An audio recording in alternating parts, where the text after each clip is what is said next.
लोकसभा चुनाव के 2 चरण समाप्त हो गए हैं और पूरी तरह से हावी नजर आ रही है बीजेपी। और हमारे सहयोगी राघवेंद्र इस वक्त हमारे साथ जुड़ गए हैं। राघवेंद्र, ऐसा लग रहा है पिछले 2 हफ्तों से कि कांग्रेस का मैनिफेस्टो ही अब अहम मुद्दा हो गया है और बीजेपी के तमाम नेता प्रधानमंत्री से लेकर सीएम आदित्यनाथ तक लगातार उसी मैनिफेस्टो को लेकर कांग्रेस पर हमला कर रहे हैं।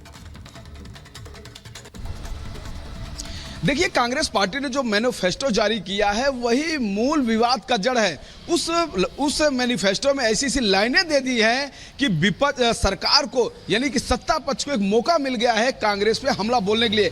कल आपने देखा होगा कि मुख्यमंत्री योगी आदित्यनाथ जबरदस्त हमला बोले हैं कांग्रेस के ऊपर, बेशरम तक कह दिए। उन्होंने कहा कि जिस गाय की हम पूजा करते हैं, जिस गाय के सम्मान के लिए वर्षों वर्ष तक संघर्ष किया गया है, उसी गाय के गौकसी का वो अधिकार दे रहे हैं अपने मैनिफेस्टो में। इससे बड़ी बात क्या हो सकती है। उत्तर प्रदेश के मुख्यमंत्री योगी आदित्यनाथ बढ़ते हुए कहते हैं कि अपने मैनिफेस्टो में यह अधिकार भी देंगे कि जो वस्तु आपको खाने में ज्यादा अच्छी लगती है उसकी हम छूट देंगे। सीधा सीधा इशारा उन्होंने कहा कि अब ये गौकसी का भी लाइसेंस बांटेंगे। साथ ही मुख्यमंत्री योगी आदित्यनाथ ने यह भी कहा विरासत टैक्स को लेकर कि देखिए कांग्रेस किस तरह से महिलाओं की संपत्ति का सर्वे करेगी और उसके गहने तक भी रख लेगी। तो इस तरह का जो हमला हुआ है वो सीधा सीधा हमला हुआ है। सिर्फ मुख्यमंत्री योगी आदित्यनाथ ही नहीं, प्रधानमंत्री नरेंद्र मोदी भी विरासत टैक्स को लेकर लगातार कांग्रेस के ऊपर हमलावर हैं। वहीं मुख्यमंत्री योगी आदित्यनाथ ने एक बड़ी बात और कही कि कांग्रेस देखो किस तरह की दोहरी राजनीति कर रही है। एक तरफ वो राम के नाम पे कहती थी पहले कि राम का अस्तित्व नहीं है, लेकिन अब कह रही है राम सबके हैं। तो इस तरह की जो राजनीति चल रही है उत्तर प्रदेश में, यानी कि बहुत ही जोर शोर से चुनावी हमला हो रहा है, पॉलिटिकल हमला हो रहा है। अब कांग्रेस इसका बचाव कैसे करती है, कैसे इसको डिफेंड करती है। क्योंकि कांग्रेस ने पहले कहा, जब भारतीय जनता पार्टी ने 400 पार का नारा लगाया तो उन्होंने कहा कि जब ये आएंगे 400 पार का नारा इसलिए लगा रहे हैं कि संविधान बदलेंगे, ये लोकतंत्र बदलेंगे, ये बहुत कुछ बदलेंगे। बिल्कुल, लेकिन जैसा कि आप खुद भी कह रहे हैं राघवेंद्र कि कांग्रेस आखिर डिफेंड कब करती है, क्योंकि आरोप जो लगाए जा रहे हैं उस पर अभी तक कांग्रेस की ओर से ऐसी कोई प्रतिक्रिया नहीं आई है कि डिफेंड खुद को कर रही है। बहुत बहुत शुक्रिया राघवेंद्र तमाम जानकारी के लिए। चलिए बड़ी खबर का रुख कर लेते हैं। दिल्ली हाईकोर्ट ने आप सरकार को फटकार लगाई है 2 लाख स्कूली बच्चों को किताब देने के मामले में, और ये कहा है कि सिर्फ और सिर्फ केजरीवाल अपना फायदा देख रहे हैं, उन्हें सत्ता का मोह है, उन्हें इस्तीफा दे देना चाहिए था। गिरफ्तारी के बाद उन्होंने इस्तीफा नहीं दिया है और केजरीवाल निजी हित को ऊपर रख रहे हैं। जैसा कि आपको बताते चले कि नगर निगम के स्कूली बच्चों को किताबें नहीं मिल पा रही हैं और इसी बात को लेकर के दिल्ली हाईकोर्ट ने नाराजगी जताई है सीएम केजरीवाल पर और ये कहा है कि केजरीवाल ने अपने निजी हित को ऊपर रखा है। केजरीवाल को सिर्फ सत्ता का मोह है। गिरफ्तारी के बाद भी उन्होंने इस्तीफा नहीं दिया है और इस वजह से बच्चों को नुकसान हो रहा है। तो दिल्ली हाई कोर्ट ने एक बार फिर सीएम केजरीवाल को फटकार लगाई है। यह फटकार राजधानी के एमसीडी स्कूलों की दुर्दशा और बच्चों को किताबें उपलब्ध न कराने वजह से लगाया गया है। क्या क्या कहा है कोर्ट ने, इस रिपोर्ट में आपको दिखाते हैं।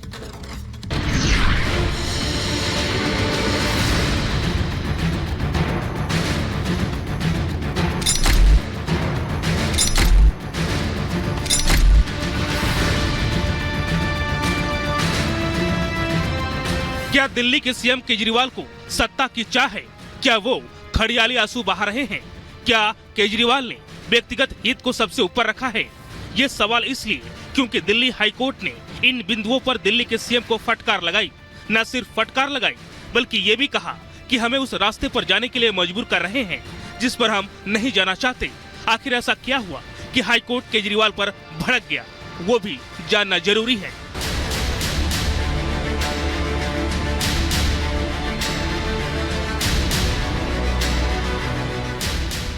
26 अप्रैल को हाईकोर्ट में उस जनहित याचिका पर सुनवाई हुई जिसमें आरोप लगाया गया कि दिल्ली नगर निगम और दिल्ली सरकार के बीच आपसी खींचतान चल रही है, जिसके कारण एमसीडी स्कूलों में पढ़ने वाले 2 लाख से अधिक बच्चों को किताबें नहीं मिल पाई।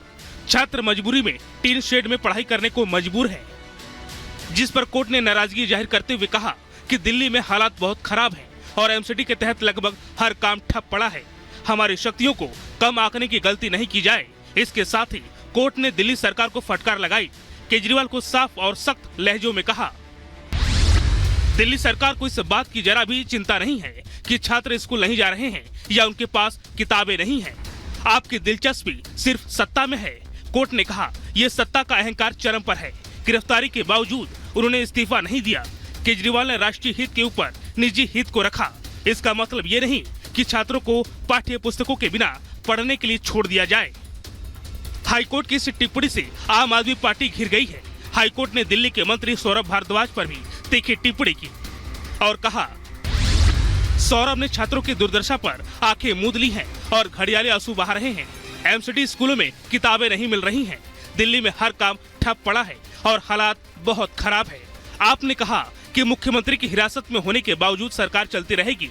आप हमें उस रास्ते पर जाने के लिए मजबूर कर रहे हैं जिस पर हम नहीं जाना चाहते थे। दिल्ली हाईकोर्ट की टिप्पणी पर आम आदमी पार्टी की तरफ से भी जवाब आया है। आपने दिल्ली के एमसीडी स्कूलों की दुर्दशा के लिए एलजी को जिम्मेदार ठहराया है। कहा, एलजी ने गैर कानूनी तरीके से मनोनीत पार्षदों की नियुक्ति की। गैर कानूनी तरीका अपनाने से एमसीडी की स्टैंडिंग कमेटी नहीं बनी।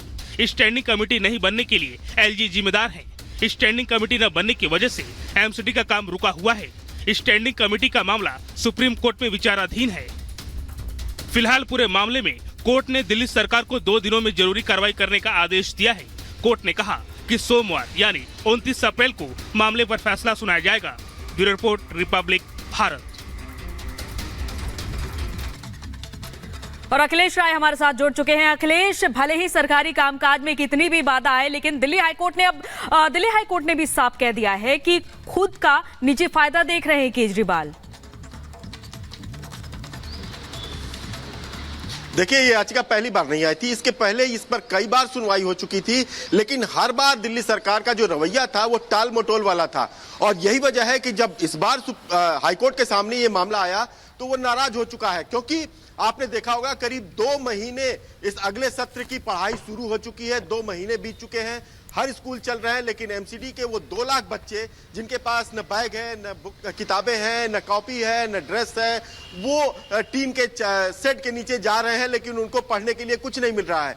इस पर कोर्ट नाराज हुआ कि बार बार हमें पूछने के बावजूद आप कभी कहते हैं कि एल्डरमैन की नियुक्ति गलत तरीके से की गई है, जिसको हमने चुनौती दे रखी है। आप कहते हैं कि सचिव को अगर 5 करोड़ से ज्यादा का अमाउंट है तो उसको सचिव को मुख्यमंत्री साइन करके देंगे, और मुख्यमंत्री इस समय न्यायिक हिरासत में है। तो एक तरह से आपकी ये एरोगेंसी दिखाती है कि अगर आप इसी तरह काम करते रहे तो आगे जो बच्चों का भविष्य है उसका क्या होगा। सत्र आगे बढ़ता जा रहा है। दूसरी तरफ सबसे बड़ा सवाल इस पे ये उठता है कि जो सरकार लगातार शिक्षा को लेकर, बेहतर शिक्षा को लेकर दावा करती है, वो उसकी पोल दिल्ली हाईकोर्ट में खुल जाती है, क्योंकि बार बार आपने देखा होगा कि दिल्ली सरकार की तरफ से ये कहा जाता है कि हमने विश्व में सबसे अच्छी शिक्षा, सबसे उच्च गुणवत्ता की शिक्षा दिल्ली में गरीबों को मुहैया कराई है। लेकिन इन 2 लाख बच्चों के बारे में जब जवाब देना होता है हाईकोर्ट में, तो टाल मटोल का रवैया होता है। और बिल्कुल। और अखिलेश जी, ये भी बड़ा सवाल है कि दिल्ली सरकार अगर बार बार ये कहती रही कि हम दिल्ली की भलाई के लिए जेल से सरकार चलाएंगे, आखिर जेल से चलाने में भलाई किसकी हो रही है, ये हाईकोर्ट के आदेश से साफ है। बहुत बहुत शुक्रिया आपका अखिलेश राय फिलहाल इस जानकारी के लिए। लेकिन इस बीच अरविंद केजरीवाल जेल में हैं और फिलहाल वो बाहर नहीं आए हैं। 2 चरण समाप्त हो चुके हैं और ऐसा लग रहा है कि अब उनकी पत्नी सुनीता केजरीवाल ही उनके बदले चुनाव प्रचार की कमान संभालने वाली है। पूरी खबर इस रिपोर्ट में आपको दिखाते हैं।